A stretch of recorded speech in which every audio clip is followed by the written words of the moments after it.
And here he is, my one and only sibling, my brother, Stuart Allen Kruse, is here today. Allen, named after Allen Bloom, who was President Pro Tem of the Indiana State Senate and served with our dad, who was a state senator at the time, the youngest one in the nation. And Stuart, after who? We're trying to figure that out.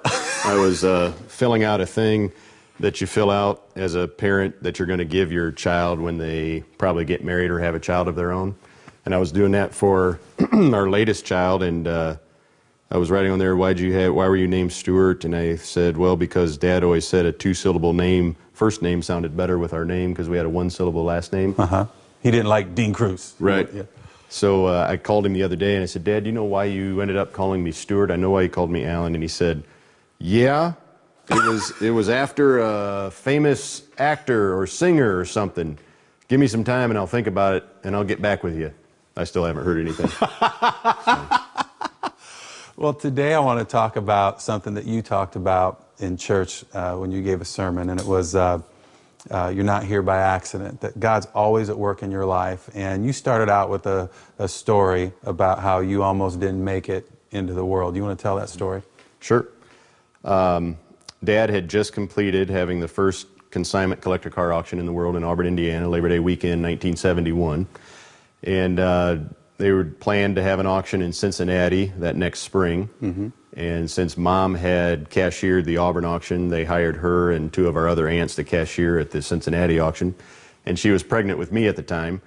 And they were walking through the hotel lobby getting ready to go to the auction, and Mom in the hotel lobby there obviously had a serious complication with her pregnancy, and so they needed to get her to a hospital pretty quickly. So the guy that Dad was doing the auction with went and got his station wagon, put Mom in it, and rushed her to the hospital and running stoplights, passing people and all that kind of thing. But Mom was pretty scared and worried because she had had some miscarriages before that, and so she was fearful that she was going to lose me too. And so got to the hospital, and they got everything under control, and they said they think everything's going to be all right as long as she does 2 weeks of bed rest. And so she spent the next couple days there at the Cincinnati hotel, and then they borrowed the station wagon to take her back and make sure she was laying down and all that. And so she was on 2 weeks of bed rest at home, and she always wants to make sure I tell people that our Aunt Kay brought her the cutest little lunches every day of her 2-week bed rest. And I told the congregation, I said, I'm not sure what a cute lunch looks like, but that's not what I look for when I go out for a meal. I don't want a little cute lunch, whatever that is. Me neither. But everything went okay. The rest of the pregnancy went pretty smooth. And on October 22nd, 1972, God blessed Mom and Dad with the greatest day of their lives when they welcomed me into the world. And probably second greatest day? No, it'd be the greatest. It probably been the favorite ever since. And no, that's true. It is true. That's absolutely true. Now look, before we give the clue, you can go to our Facebook site right now and guess which one of us is older. Which one do you think is older? Go ahead and vote right now, because I'm going to give it away. You know, Stuart, that's really interesting because I remember that. And I would have been about 7, right? And what you might not realize, I don't know if we've ever talked about it, but from about the time I was 4, Mom would pray with me on my knees beside her bed each night. And since she lost the little girl that they had named Amy in her 8th month of pregnancy, from that point on, we prayed, Dear Jesus, please give me a little brother. And so I prayed that prayer every night for 3 years. And then there you were, with a full head of black hair, and man, was your skin dark. It was really dark. Back then, you know, we couldn't go in the delivery room and all that. And so I remember at DeKalb Memorial Hospital standing outside the window and looking in and thought, oh my goodness. And then I remember coming off the school bus the first day you were home and walking in and looking at you in the bassinet in their room. And I was pretty shocked at how much hair and how dark you were. It's interesting. Yeah.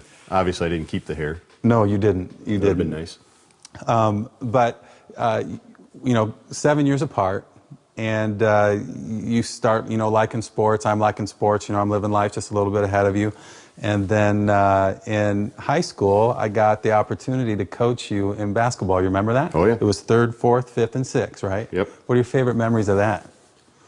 Well, Dad was kind of a co-coach, although he traveled a lot, so he couldn't really help us out much. But I remember the first year, Dad said, if we're going to be a team, we got to look like a team. And so he went out and bought warm-up suits for the whole team, sweatpants, sweatshirts, the whole 9 yards.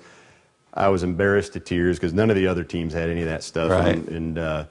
But it was fun, and I remember you coaching us, and I remember you getting a technical one time. Easy. It was a guy was trying to steal the ball from me, and Mitch said, next time he tries to do that, he should get an elbow in the face. And the ref stopped, boom, calls a technical, and Mitch says, what did I do? What did I say? And he said, you're telling your son or your brother to throw an elbow. And Mitch said, that's not what I'm saying, but what you really meant was my elbow should be protecting the ball, and if he comes in to steal it, his face should hit my elbow. And we had worked on that, right? Right. Yeah. I was frustrated with you. Yes. Oh, yeah. Which wasn't the first time. And I knew the referee, and I've grown a lot since then. Yeah. But we did well. We did. We went to the championship game our 4th grade year and lost to my best friend. And then 6th grade year, we got a rematch in the championship game against him, and we beat his butt. Yes, we did. We did. And I remember that was the same night as my senior year sectional championship game. That's right. And that's where, after the game, I stayed afterwards and shot 300 free throws at one of the baskets. Mm-hmm. And I got fouled at the end of our sectional championship game with 1 in bonus. Remember that? Yep. And I ended up shooting the free throws at that same basket. I felt like I could have made them with my eyes closed because of what I'd done just a few hours earlier there. That was so much fun. And then you had quite a basketball career. I remember, I think it was 6th grade, I wrote into Sports Illustrated because you averaged like 30 points a game. 31. 31 points a game. Not that you computed. Not that it did, but... And then, was it 10 rebounds? Yeah. And 10 assists. Right. Right. So I want you to hear that again. He averaged in 6th grade, not as like the tallest kid on the court or anything like that, 30 points a game, 31 points a game, 10 rebounds, and 10 assists. I mean, it was unbelievable, the talent that you had. And then you went to camp, I think it was at Notre Dame, mm-hmm. and something happened there. You want to share that?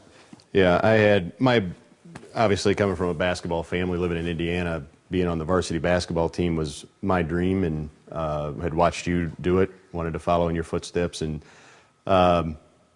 went to a Notre Dame basketball camp the summer before my freshman year of high school, and was out guarding a guy, and he was coming along the perimeter, and I was sliding, defensive slide, and all of a sudden my knee gave out, and never felt that before, didn't really understand what was going on there, kind of limped off the court and thought maybe I could just walk it off and everything would be all right. And but long story short, what ended up happening is I found out that my kneecaps are abnormally too high, and so they very easily can go out of place. And so it wasn't really a pain situation, it wasn't a surgery situation, it was just an instability situation. And so I tried staying in basketball freshman, sophomore year.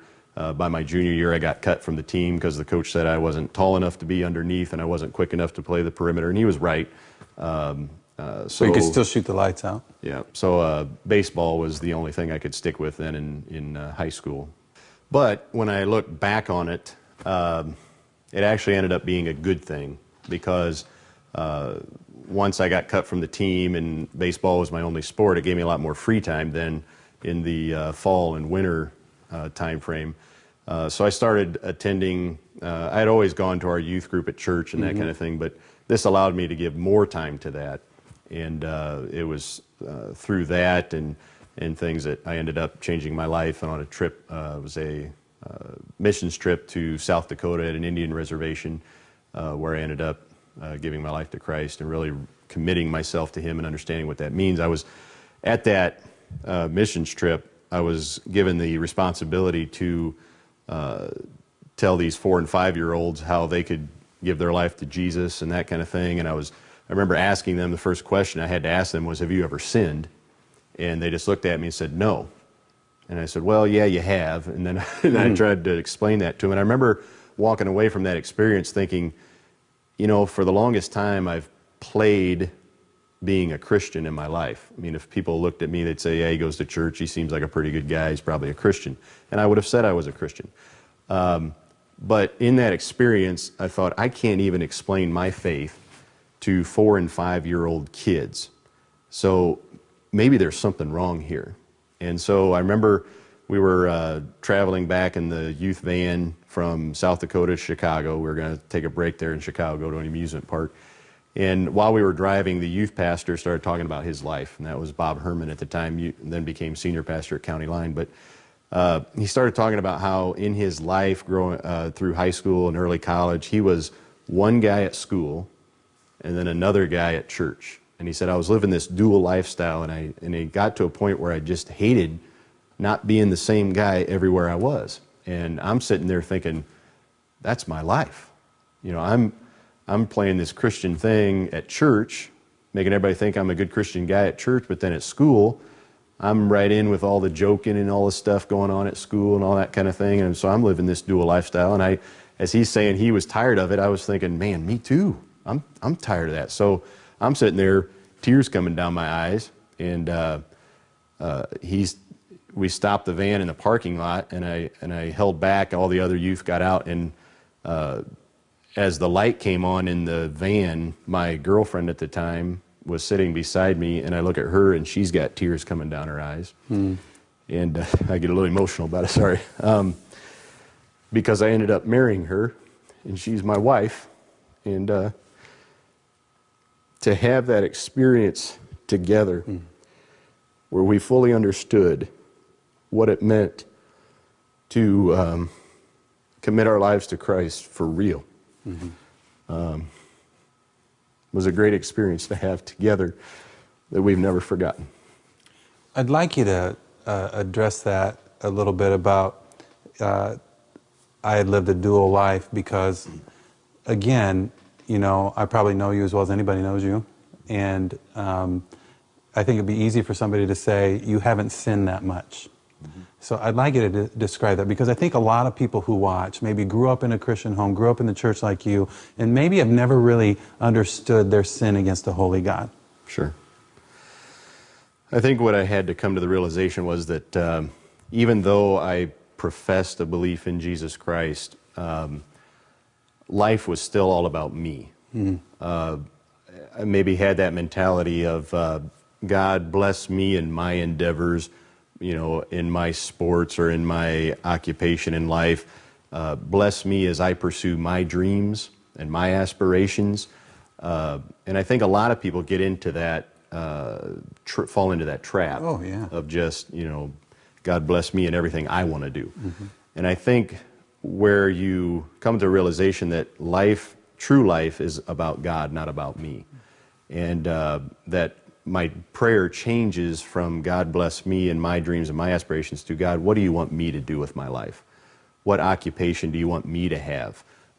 What do you want me to do today to impact others around me? And being much more submissive to the lordship of God in my life, rather than trying to play the game where God's my Lord, but yet I'm going to still be in control. You see what I'm saying? Oh, it's huge. It's huge. The way we try to say it in Restoration Road is it's living a life of saying to God, I can't, you can. And so often we want to say, I can, God, and maybe you can't. Right. Well, you graduated from high school. I think you were student council president, right? Right. And you spoke at your graduation. I still remember the opening line. Yep. You remember it?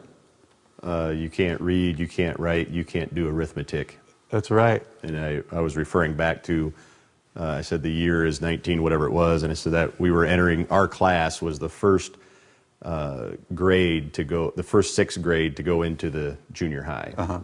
Prior to that, it was 7th, 8th, and 9th. Right. And then they switched it to have a middle school, 6th, 7th, and 8th. And so we were the first ones to go into 6th grade together. And but I was referring back to when we first started school together, and then how we ended up being that first class that went in, and all the changes that we had to experience and that kind of thing. So exactly. And it was a tremendous speech. I remember it was outside. And then you decided where you were going to go to college. You decided to go to IPFW. Yep.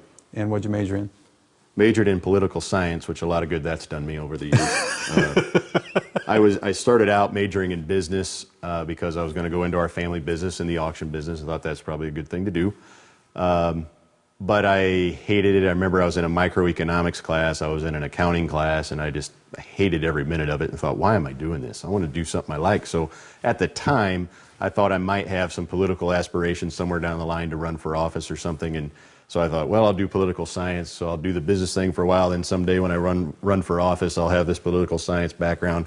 And so I did that instead, and then went into the family business. And then I kind of got involved in politics. I was the vice chairman for the party, for our party in DeKalb County, and I really kind of got disenchanted with the whole thing and how the process works and that kind of thing. And I thought, you know, this isn't for me, so I got out of that.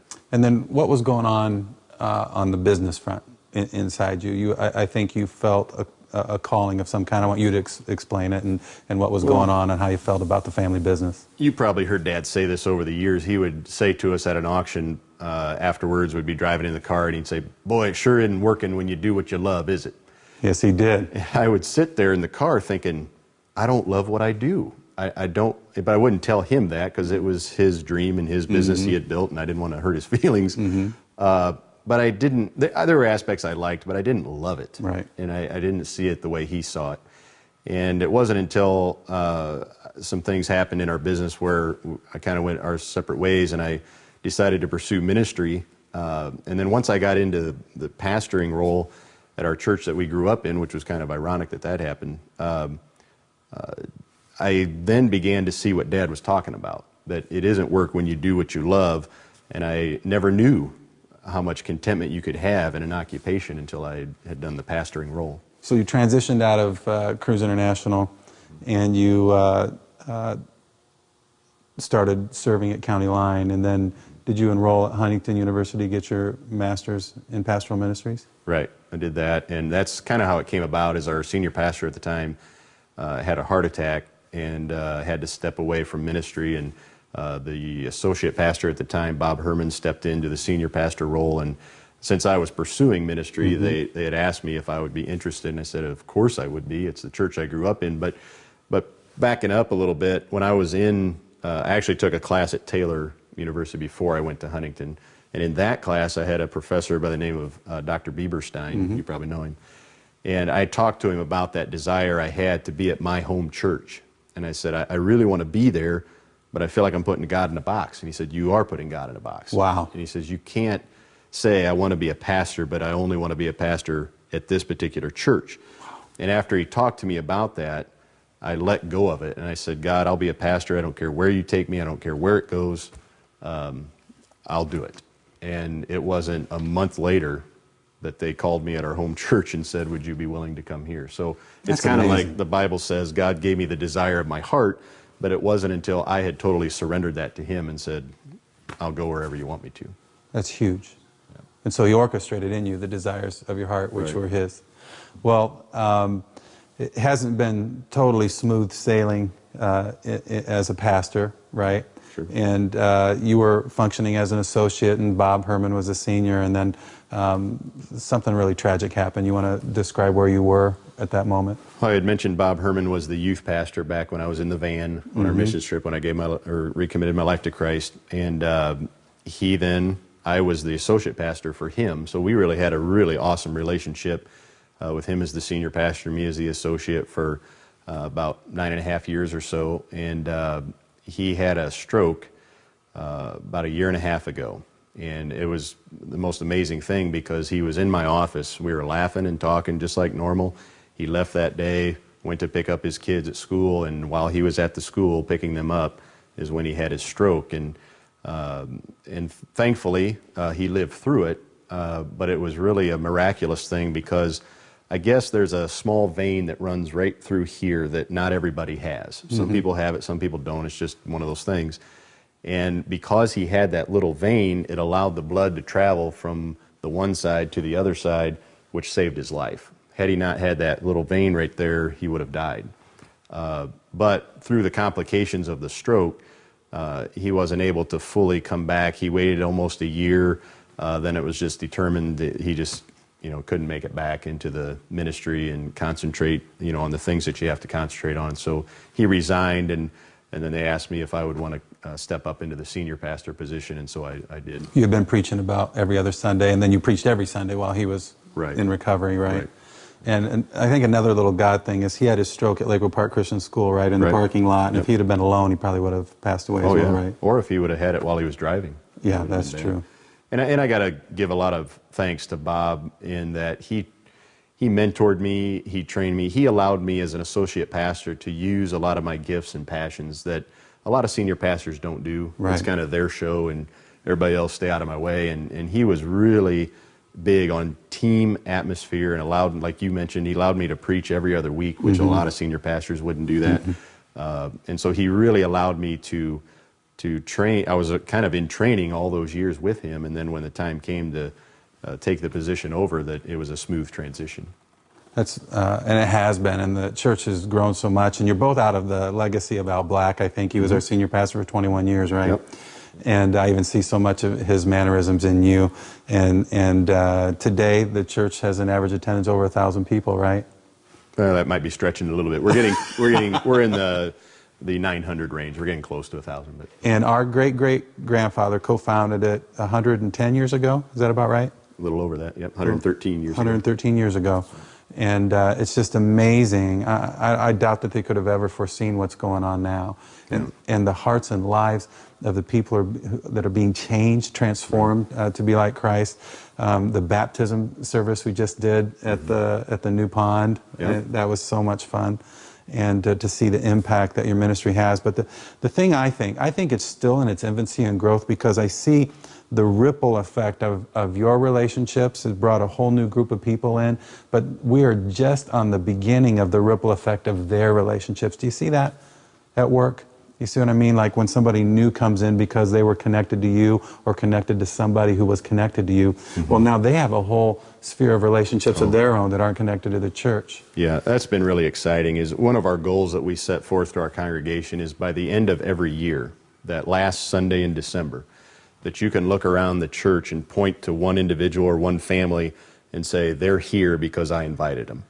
And we say, that's not too much to ask, really. You've got 365 days in a year to invite one person to church, to get them, come into our church and things. And it's not to build numbers. It's just to keep that outreach focus in the front of their minds so that life's just not all about them, but they keep remembering that we're supposed to be out there trying to reach more people for Christ. And what has happened is, and like you said, as somebody comes to church and they find it a meaningful experience, they invite their friend, and then that friend comes, and if it's a meaningful experience for them, they go out and invite their circle, and it's really kind of neat to see when you see the train of an individual who's coming, their life's been impacted by Christ, and then you backtrack it and say, well, who invited them, and it's kind of a neat train to see how that works. It is. As you just talked there, I see how the Holy Spirit has led you throughout your whole life, even made sure that you would intervene to bring you on this scene of events now. And you had a Holy Spirit prompting on a much more personal level that Tisha was having at the same time. You want to talk about that? Yeah, we had a daughter, 1996, and then a couple years later, we lost a baby late in the pregnancy. And that was really hard. It was very late in the pregnancy, and I remember being very mad at God. Because Tish had to deliver essentially a dead baby, and so they had to induce her, and she was going through all the normal pain of a normal delivery like any woman would. But I knew it was all to just deliver a baby that wasn't even alive. And I remember going into the bathroom that was connected to her hospital room, and I just was yelling at God and said, how can you allow this? You have the power to stop this pain, and you're not. And I would just yell and scream at him. And then I'd go back out and watch her in all her pain, and nothing would change. And I'd go back in and yell at him again, and said things that I just can't even believe I said to him. But then when it was all over, the baby was delivered and everything was over, I remember this enormous guilt came over me, and I went to the chapel there in the hospital and just bowed before God and said, I am so sorry for all the things I said to you during that time. And it was really nice. The hospital came in, they gave us a flyer that a local church had provided for people who had lost a baby. And I was kind of looking through that, and I saw a phrase in there that says, you're probably really angry at God and said things you can't believe you said. And I go, that's me. Wow. And I kept reading, and it said, that's okay. Because we live in a fallen world and bad things are going to happen to people, it makes God mad too. And when you're going through everything you're going through, he was as angry as you were that people he loves have to go through the kind of stuff they're going through. And that really helped me understand that God was okay with me bearing my heart to him and how frustrated I was. Excuse me. But so we, as a result of that, then it was difficult for Tish to get pregnant again. So we kind of started thinking about adoption at that point, but then all of a sudden, we were praying, as you did for me, we were praying that God would give us just a strong, healthy child. And he gave us Logan, who was off the charts in height, weight, everything. What an athlete. Yeah, and we just thought, wow, God really answered that, literally. But then, I don't know, 13, 14 months after that, they're very close in age, Kenley came along. Mm-hmm. So we had thought about adoption, but then didn't need to in our minds because we had to, but that adoption thing just kept rolling over in our minds. And so Tish had a moment where she told me that she felt God was really telling her strongly we needed to adopt. And I wasn't really sure about it yet. And I did a sermon on Abraham and his faith. And it was during that sermon that I thought, what am I doing? Who am I to say, no, I don't want to adopt? And so Tish and I kind of felt like God was taking care of one of ours that we'd lost, and now he's telling us to take care of one of his. And so we decided to go the foreign adoption route, and we ended up going to China and adopting Rena over there. And we just been back with her just about 2.5 months or so, and she's awesome. And she's already like in our family. Yep. Just a piece of work. She's always been here. We just love her. Stuart, we have about 30 seconds left. I wonder if you would just share with those watching about 2 gates, 2 roads, 2 destinations. Okay. Jesus said when he walked the earth that there were 2 gates. One was wide and very easily traveled, and that's the life apart from God that a lot of people take that's very easy. But he said that road leads to destruction. But he said there was a narrow gate and a narrow path that leads to life, and only a few find it.